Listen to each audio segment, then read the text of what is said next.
In this video, I'm going to be sharing with you 3 essential tips that will help you with your airbrushing. Tip number 1 is mastering your double action. So one of the most important things to remember when airbrushing is to master the double action, meaning pressing down for air and pulling back for paint. Keep it pressed down at all times. What you don't want to do is do this and use it as a single action airbrush.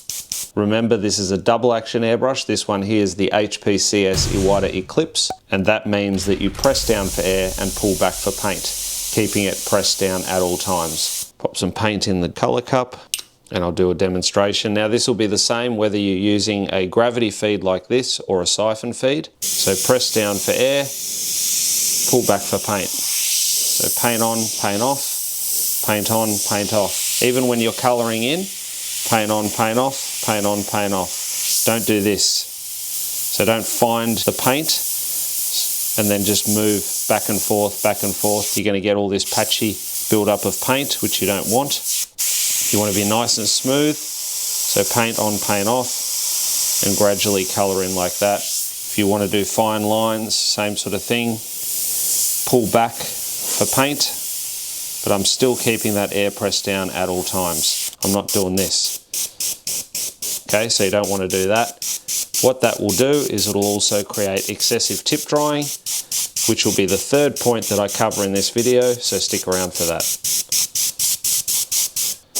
So paint on, paint off. Paint on, paint off. Paint on, paint off, but that air is constantly pressed down. So paint on, paint off, paint on, paint off. And what you want to do is keep your height and your speed consistent. So if you want to do a line, paint on, paint off. Paint on, paint off. I'm not going slowly and then speeding up and then going slower and changing my height. It's going to give you an uneven line, okay? So nice and steady. Height, speed and paint flow all the same. Keeping that trigger finger pressed down and just using the trigger to release the paint as you move.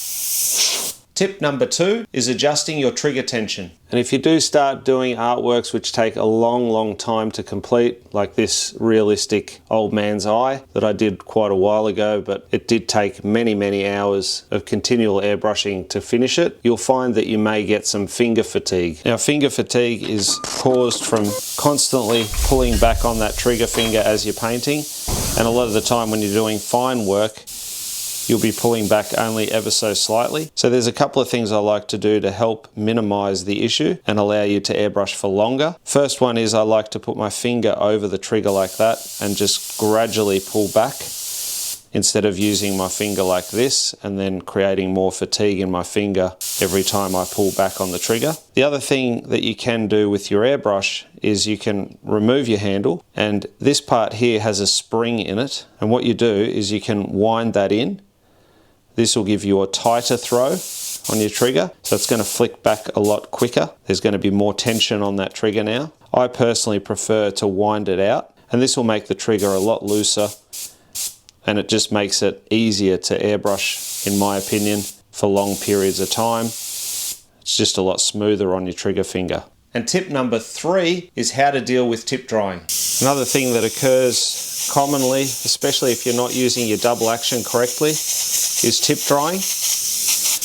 And you'll see after I deliberately paint badly, it'll start to build up a lot quicker. Now tip drying is paint building up on the end of your needle. So a couple of things that'll make your tip drying form faster.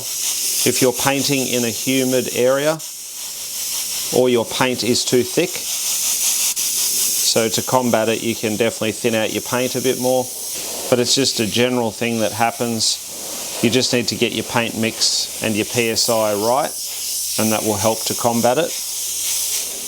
The reason it builds up quicker if you're not using double action correctly is because you're not shutting the paint back off. So every time you pull back for paint and then let go, you'll leave a little bit of paint dried up in that fluid nozzle, and then that will dry and you'll build up more and more paint on top of that. So if I remove the air cap now, you can see I'm starting to get some serious tip drying happening. And what will happen is that'll just keep forming, and then that will start to obstruct the line or the paint flow, and you might even get an intermittent spray. So it's important to always keep that as clean as possible. What I like to do is airbrush without the air cap on, and then just carefully using your finger, pick that off, blast it out a couple of times, obviously not on your work, and then you're good to go again.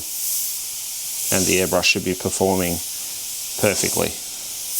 If you're not comfortable using your fingernail to remove the tip drying, then you can use a brush like this. You can spray it with some window cleaner, or just dip it in some window cleaner. You can also use airbrush cleaner, even soapy water will work. But I find the window cleaner with the ammonia in it works really well to strip off most of the water-based paints. And all you need to do is just use your brush and just wipe the front of it like that. You can see how much can come off. I deliberately loaded it up for the demo, but you can also then get rid of it by using a paper towel and just pushing your airbrush carefully through that. And it's not going to damage your needle because the paper towel is so soft. But if you use the brush regularly, then you're not going to get that sort of build-up. The other thing is you don't necessarily need to use the Iwata washing brush. I would recommend using a good quality brush that doesn't lose bristles, as you don't want them or any other fibers getting stuck on the end of your needle. But a brush will work really well to remove tip drying with ease,